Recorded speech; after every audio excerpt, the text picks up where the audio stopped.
Bonjour, je suis Carole Beaujard et je suis spécialiste du comportement alimentaire. Alors nous allons voir aujourd'hui quelles sont les bases de l'alimentation du jeune enfant et du jeune adulte. Alors les bases de l'alimentation du jeune enfant et du jeune adulte sont à peu près les mêmes, simplement pour le jeune adulte, les portions vont légèrement augmenter, ainsi que la consommation privilégiée de certains aliments. L'idée, dans tous les cas, sera de faire le plein de fruits et légumes, de produits laitiers, de protéines, de féculents, diminuer la consommation des sucreries, des viennoiseries, et puis s'accorder de temps en temps un bon gâteau au chocolat. Alors c'est aussi bouger un petit peu tous les jours, parce qu'en restant devant sa télévision ou derrière l'ordinateur, on ne se dépense pas beaucoup et on aurait tendance à grignoter.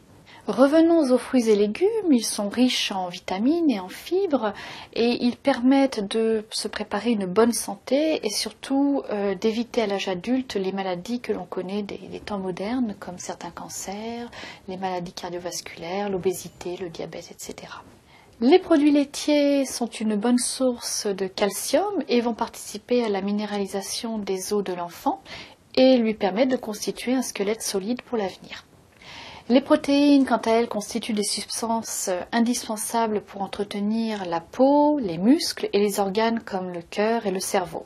Dans la viande et le poisson, il y a aussi du fer et ça permet de combattre mieux la fatigue. Les féculents, pour leur part, permettent d'apporter l'énergie suffisante tout au long de la journée et de nourrir les muscles et le cerveau.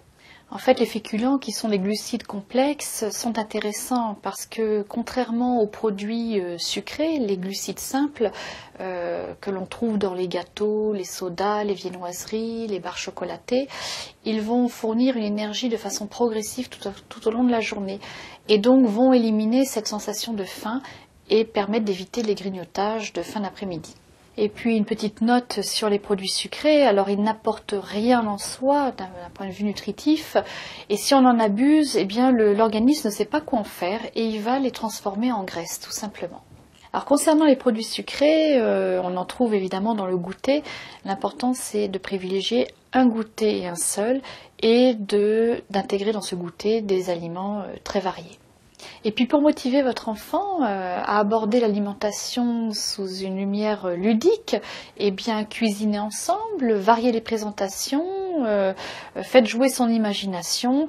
L'alimentation doit rester un plaisir et un moment de partage. Voilà, vous savez tout sur les bases de l'alimentation du jeune enfant et du jeune adulte.